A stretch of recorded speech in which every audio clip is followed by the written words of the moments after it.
So the city of Tshwane will have a new mayor by the end of the day. It will sit for the first time today, barely beating the deadline to form a council. Any party wanting to govern will have to form a coalition, but it seems those talks have not produced any results.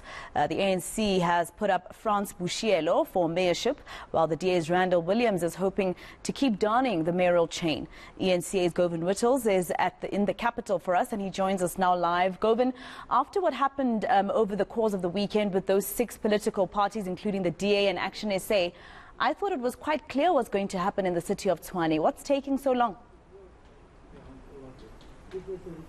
Well, they're still inducting all the councillors here, Masego, and it is a lengthy process. They've actually just finished inducting the councillors and they've taken a lunch break. And when they come back from that hour break, they'll begin with the process of electing a speaker and a mayor. But as you've alluded to, the Democratic Alliance appearing to have an edge in the capital city. They certainly seem confident about it and believe that the coalition partners that they had traditionally worked with, as well as some new entrants such as the Defenders of the People, would support their candidate, Randall Williams, and they do expect to take the mayorship as well as the speaker position and the chief whip position. So at the moment it does seem that Swana is clear-cut and in the bag for the DA, although Solly Msimanga, the DA leader in Gauteng, did say that he's not ruling out the possibility of a few surprises, admitting that what happened in Johannesburg and in Ekurhuleni caught them off guard and wasn't what they're expecting. But here it does appear that they're confident enough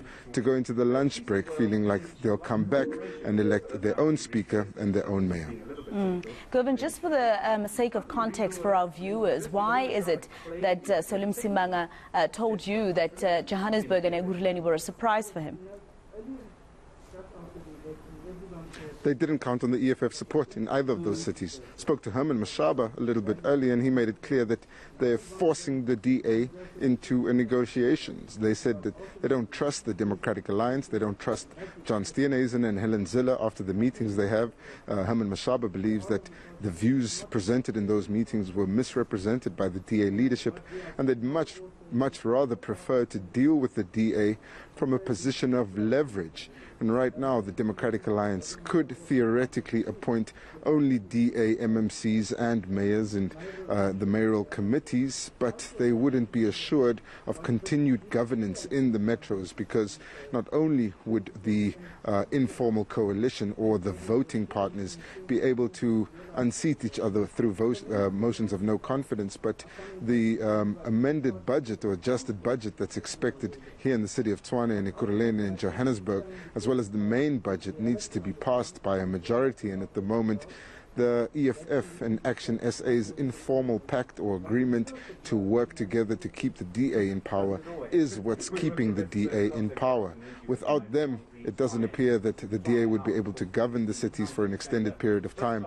And if they perpetually fail to pass these budgets, they would then leave themselves up for being placed under administration. The Section 139 administration that this very city was placed under by Lebogang Mahile, the Kokta MEC in Gauteng. Of course, that administration, reversed by the courts, found that the decision was not valid, but it does paint a picture of what might happen in the metros if the DA is unable to, at the very least, formalize a working relationship with Action SA and a relationship where they could count on the EFF's votes every time something specific needs to be passed.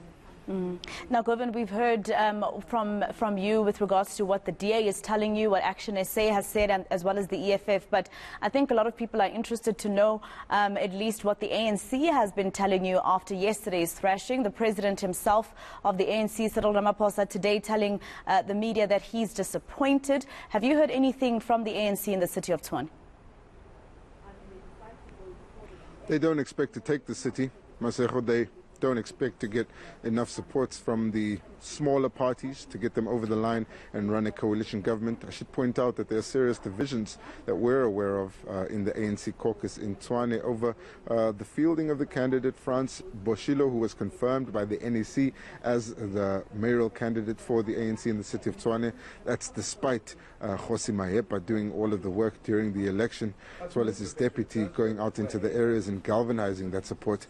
But we also know that Kgosi Mahepa himself doesn't enjoy full support of the ANC caucus or the branches that are out in the city of Tshwane. And then another interesting element to this is a report on the status of the Tshwane branches and the region itself.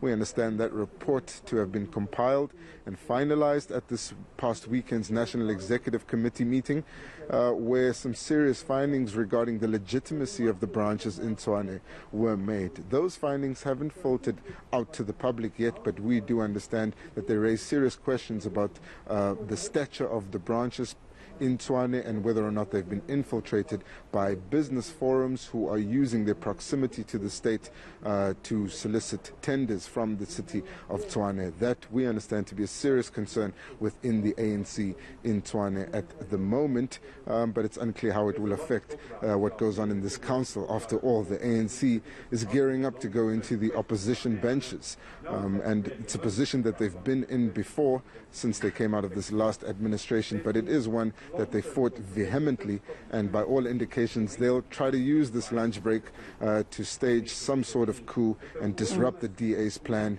and perhaps have a surprise when we come back from the lunch break in the election of the Speaker, the Mayor and the Chief Whip.